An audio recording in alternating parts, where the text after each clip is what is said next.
ஆண்டவரும் இரட்சகருமாகிய இயேசு கிறிஸ்துவின் ஒப்பற்ற நாமத்தில் இன்றைய தேவனுடைய வார்த்தைக்கு தேவ பிள்ளைகளாகிய உங்கள் யாவரையும் கர்த்தருடைய நாமத்தில் அன்போடு கூட வாழ்த்துகிறேன், வரவேற்கிறேன்.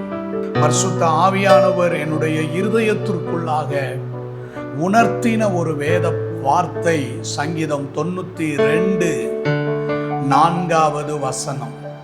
கர்த்தாவே, உமது செய்கையால் என்னை மகிழ்ச்சியாக்கினீர்.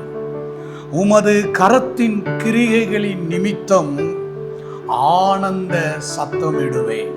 உங்கள் வாழ்க்கையில் எத்தனை கொடிய துக்கத்தை, துயரத்தை, வேதனையை நீங்கள் கடந்து வந்து கொண்டிருந்தாலும், எத்தனை பெரிய நெருக்கத்தின் ஊடாக நீங்கள் நடந்து வந்து கொண்டிருந்தாலும், அந்த நெருக்கத்தில் இருந்து ஆண்டவர் உங்களை விடுவிப்பார்.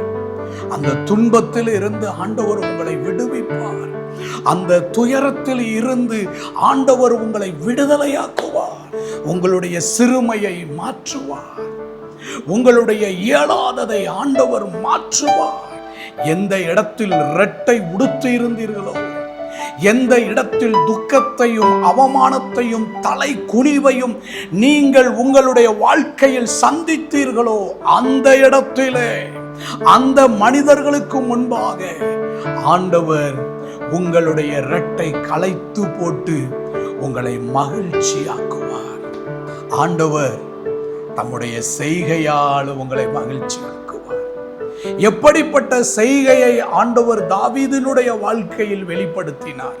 வேத வார்த்தை சொல்லுகிறது, 2 சாமுவேலின் புத்தகம் 7வது அதிகாரம் 8வது வசனம் 9வது வசனத்தை நீங்கள் வாசித்து பார்த்தால், இப்போதும் நீ என் தாசனாகிய தாவீதை நோக்கி, சேனைகளின் கர்த்தர் சொல்லுகிறது என்னவென்றால், இஸ்ரவேல் என்கின்ற என் ஜனங்களுக்கு அதிபதியாயிருக்கும்படி ஆடுகளின் பின்னே நடந்த உன்னை நான் ஆட்டு மந்தையை விட்டு எடுத்து நீ போன எவ்விடத்திலும் உன்னோடு இருந்து உன் சத்துருக்களை எல்லாம் உனக்கு முன்பாக நிர்மூலமாக்கி பூமியில் இருக்கிற பெரியோர்களின் நாமத்திற்கு ஒத்த பெரிய நாமத்தை உனக்கு உண்டாக்கினேன்.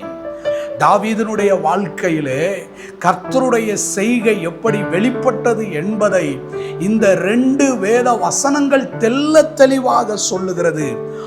ஆடுகளின் பின்னே நடந்த உன்னை நான் ஆட்டு மந்தையை விட்டு எடுத்தேன். தாவீதினுடைய குவாலிட்டி என்ன? ஆடுகளின் பின்னே நடந்து கொண்டிருந்த தாவீதை ஆண்டவர் இஸ்ரவேல் என்கின்ற தன்னுடைய ஜனத்திற்கு அதிபதியாக இருக்கும்படி ஆண்டவர் உயர்த்தினார். ஆண்டவர் உங்களை இந்த நாட்களில் உயர்த்துவார். எவ்வளவு சிறுமையில இருந்தீர்களோ, எவ்வளவு அவமானத்திற்குள் இருந்தீர்களோ, எவ்வளவு நிந்தைக்குள் பரியாசத்திற்குள்ளாக நீங்கள் உங்களுடைய வாழ்க்கையில் இருந்தீர்களோ, அதுல இருந்து ஆண்டவர் உங்களை தூக்கி எடுப்பார். எத்தனை பெரிய சிறுமையில் நீங்கள் இருந்தீர்களோ, அந்த சிறுமையில் இருந்து, அந்த தாழ்வில் இருந்து, அந்த படுகுழியில் இருந்து ஆண்டவர் உங்களை எடுத்து உங்களுக்கு எட்டாத, உங்களுக்கு அறியாத பெரிய காரியங்களை ஆண்டவர் உங்களுடைய வாழ்க்கையிலே செய்து ஆண்டவர் உங்களை மகிழ்ச்சியாக்குவார். ஆடுகளுக்கு பின்னே நடந்த தாவீதை அரண்மனையிலே அரசனாக ஆண்டவர் அவனை உட்கார பண்ணினார். இன்றைக்கு ஒரு உயர்வு என்கின்ற தன்னுடைய செய்கையை ஆண்டவர் உங்களுடைய வாழ்க்கையிலே வெளிப்படுத்தி ஆண்டவர் உங்களை மகிழ்ச்சியாக்குவார். இன்றைக்கு ஆண்டவருடைய கரத்திலே நம்மை ஒப்பு கொடுத்து நாம் ஜெபிப்போம்.